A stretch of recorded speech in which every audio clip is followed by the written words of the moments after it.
अस्सलाम वालेकुम दोस्तों, इंफॉर्मेशन टीवी की एक और नई वीडियो के साथ हाजिर खिदमत है। दोस्तों, इमरान खान ने ओवरसीज़ पाकिस्तानियों के साथ खिताब किया और उसमें जो बातें की, कुछ चंद दिल की बातें की, उनके बारे में आज हम बात करेंगे। इमरान खान ने कहा, उन तीनों का शुक्रिया अदा करता हूँ क्योंकि इन तीनों की वजह से, ये तीन कौन से लोग हैं? ये तीन आसिफ अली जरदारी, शहबाज शरीफ और फजलुर रहमान हैं। क्योंकि इन तीनों की वजह से मुल्क सारा बदल गया है। एकदम से मेरी गिरी हुई पार्टी खड़ी हो गई है। लोगों को महंगाई भूल गई। नवाज लीग के लोगों को नवाज शरीफ ने ये बताया था कि जरदारी से बड़ा चोर कोई नहीं है, जबकि जरदारी ने पीपल्स पार्टी के लोगों को और वर्कर को ये बताया था कि नवाज शरीफ से ज़्यादा करप्ट बंदा कोई जहान में नहीं है। नवाज शरीफ पर हदैबिया पेपर केस भी बनाया जो कि मनी लॉन्ड्रिंग का केस था, और फजलुर रहमान को डीजल नून लीग ने कहना शुरू किया था। हमने डीजल नाम नहीं रखा था, और डीजल इसलिए कि वो डीजल के परमिटों से पैसे बनाता था। फजलुर रहमान की पार्टी नून लीग और जरदारी को चोर समझती है, पीपल्स पार्टी नून लीग और फजलुर रहमान को चोर और डाकू समझती है, जबकि नून लीग पीपल्स पार्टी और फजलुर रहमान को करप्ट और चोर समझती है। जब ये तीनों इकट्ठे हुए तो कौम ने कहा कि अगर इन तीनों ने मुल्क को बचाना है तो फिर इससे अच्छा है कि हम इमरान खान के साथ डूब कर मर जाएं। जिस दिन इन तीनों ने तरीके अदम एतमाद जमा करवाई, मैंने 2 रकत शुक्राने के नफल अदा किए थे ताकि ये रोज़ का तमाशा ख़त्म हो जाए। तीनों कप्तान की बंदूक की शिस्त पर आ गए हैं। ये पाकिस्तानी कौम को जानते नहीं क्योंकि ये सिलेक्टेड है, और जरदारी पर्ची पर आया और फजलुर रहमान मज़हब का नाम इस्तेमाल करके सियासत में आया। इनमें से कोई भी सियासत में ग्रास रूट लेवल से नहीं आया। कोई जनरल जिलानी की पैदावार है तो कोई पर्ची की, और कोई मज़हब का नाम इस्तेमाल कर रहा है। ये पीटीआई का मुकाबला नहीं कर सकते क्योंकि पीटीआई ग्रास रूट लेवल से ऊपर आई है।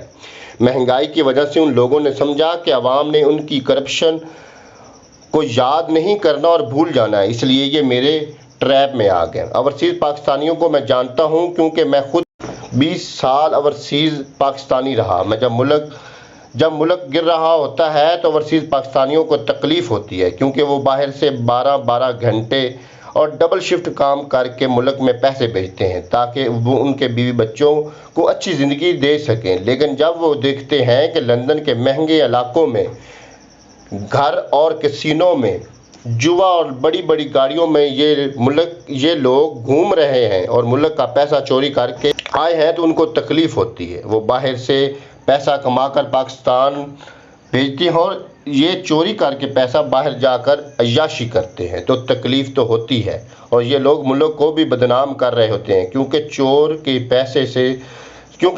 के पैसे का सबको पता होता है। आज रूस के उमरा की जायदादें और एहसास मुंजमद हो गए हैं। इन दोनों ख़ानदानों को भी यही डर है। ये ना सिर्फ पैसा चोरी करते हैं बल्कि उस चोरी के पैसे की वजह से मुल्क को भी ग़ुलाम बना देते हैं। 400 ड्रोन अटैक जरदारी और नवाज शरीफ के दौर में हुए। क्या पीटीआई और इमरान खान के अलावा कोई ऐसा था जिसने एहतजाज किया? लेकिन ये लोग खामोश रहे। हमारा दहशतगर्द लंदन में, मैं इसलिए लोगों को कहता हूँ कि हमारा दहशतगर्द लंदन में है, क्या हम इस पर ड्रोन हमला करके मार सकते हैं? लेकिन वो नहीं मानते क्योंकि उनकी इस बात की इजाज़त नहीं देते। ना ही मैं एंटी अमेरिका हूँ, ना ही मैं एंटी बरतानिया हूँ, और ना ही मैं एंटी इंडिया हूँ, क्योंकि कोई भी इंसान किसी भी मुल्क के ख़िलाफ़ नहीं हो सकता। उसमें बहुत ज़्यादा लोग रहते हैं मुल्क के ख़िलाफ़ नहीं होते, जबकि मुल्क की पुलिस और उसकी हुकूमत की पुलिसों के ख़िलाफ़ होते हैं। मोदी की पॉलिसी के लोग मुखालिफ हैं और मैं भी उसके हिंदुत्व की पॉलिसी का मुखालिफ हूँ। अगर वो कश्मीर पर 5 अगस्त का इक़दाम वापस ले ले तो हम उसके साथ मामलात बातचीत से हल कर सकते हैं। ड्रोन अटैक्स में बच्चे और औरतें और बेगुनाह लोग शहीद होते थे, उनके बारे में इनकी जिम्मेदारी थी, लेकिन उन्होंने कोई बात नहीं की, कोई एहतजाज नहीं किया क्योंकि इनके अपने पैसे की फ़िक्र थी और ये पैसे के लिए कुछ भी कर सकते हैं। पाकिस्तान की फ़ौज दुनिया की बेहतरीन फ़ौज है। इस तरह इमरान खान ने पाकिस्तानी फ़ौज की तारीफ़ की। पाकिस्तानी फ़ौज ना होती तो मुल्क के टुकड़े हो जाते, और वो भी 3। इराक़, शाम, अफ़गानिस्तान, सीरिया का हाल देख लो। इसलिए हम पाक फ़ौज का शुक्रिया अदा करते हैं कि फ़ौज ने मुल्क की इज़्ज़त रखी हुई है। یہ فوج کے خلاف ہیں۔ میمو گیٹ کیا تھا؟ پاکستانی سفیر امریکہ کی حکومت کو کہتا ہے کہ زرداری کو اپنی فوج سے بچاؤ۔ نواز شریف ڈان لیگ کے ذریعے ہندوستان کو پیغام دیتا ہے کہ فوج غلط ہے اور نواز شریف انڈیا کے ساتھ ہے۔ مودی ہر جگہ رحیل شریف کو دہشت گردوں کا سردار اور نواز شریف کو اچھا انسان آدمی کہتا تھا۔ اگر کوئی میرے آرمی چیف کو دہشت گرد کہے اور مجھے اچھا کہے تو میں اس کو اپنی توہین سمجھوں گا۔ نواز شریف نے بڑے آرام سے اس کو شادی پہ بلا لیا۔ ان کی کرپشن کی وجہ کے لیے شرمندگی ہوتی ہے اور ملک کا وقار اور مقام نہیں بن پاتا۔ ذوالفقار علی بھٹو کے ساتھ کئی اختلافات ہو سکتے ہیں، اس نے بہت کچھ غلط کیا تھا، لیکن وہ خوددار لیڈر تھا۔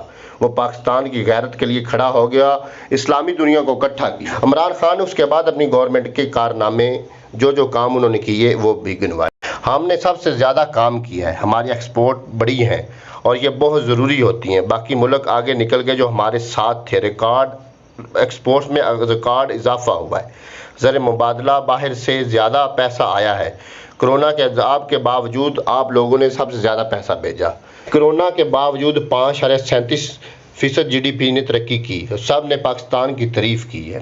ٹیکس کلیکشن 6,000 ارب روپے اکٹھا کیا اور 8,000 ارب سے زیادہ ٹیکس اکٹھا کریں گے اور قوم پر لگائیں گے۔ کسانوں کو 1,100 ارب اضافی پیسہ ملا۔ اس وجہ سے موٹر سائیکل کی ریکارڈ اور ٹیکسٹائل انڈسٹری کی ریکارڈ پیداوار ہوئی۔ ہماری حکومت میں IT انڈسٹری 70% بڑھ گئی۔ نواز لیگ اور PPP سے کم مہنگائی ہے۔ یکساں نظام تعلیم دیا۔ نچلے طبقے کو اکٹھایا۔ ہیلتھ کارڈ دیا۔ ہر خاندان کو 10 لاکھ روپے سالانہ کا ہیلتھ کارڈ دیا۔ اور یہ سہولت امریکہ اور برطانیہ میں نہیں ہوتی، اس لیے اس ٹولے کو ڈر لگا ہوا ہے کہ اس کی دکانیں بند ہو جائیں گی اور 50 سال بعد ڈیم بن رہے ہیں۔ یہ بات تو حقیقت ہے کہ 50 سال کے بعد پاکستان میں پہلی دفعہ ڈیم بن رہے ہیں۔ رحمت اللہ علیہ مین صلی اللہ علیہ وسلم 30 اپنے بچوں کی تربیت کے لیے قائم کی تاکہ پتہ چلے کہ یہ ملک بنا کیوں تھا۔ حضور صلی اللہ علیہ وسلم کا راستہ بتایا ہے۔ حضور صلی اللہ علیہ وسلم کی بے حرمتی کو ختم کروا رہے ہیں۔ اب عالمی رہنما اس بات کو مان رہے ہیں، جس طرح پیوٹن اور جسٹن ٹروڈو نے بھی اس کی مخالفت کی ہے۔ آزادی رائے کے پیچھے آپ کسی نبی کی گستاخی نہیں کر سکتے۔ اسلاموفوبیا پر بحث ہو رہی ہے یونائٹڈ نیشن میں، اور پاکستان میں یونائٹڈ نیشن میں یہ قرارداد پیش کی ہے کہ اسلاموفوبیا کا ایک دن منایا جائے۔ دوستوں، امید کرتا ہوں کہ آپ لوگوں کو یہ ہماری ویڈیو پسند آئی ہوگی۔ اس ویڈیو کو لائک اور شیئر کیجیے گا اور اس طرح آپ ہمارے چینل کو بھی سبسکرائب کریں۔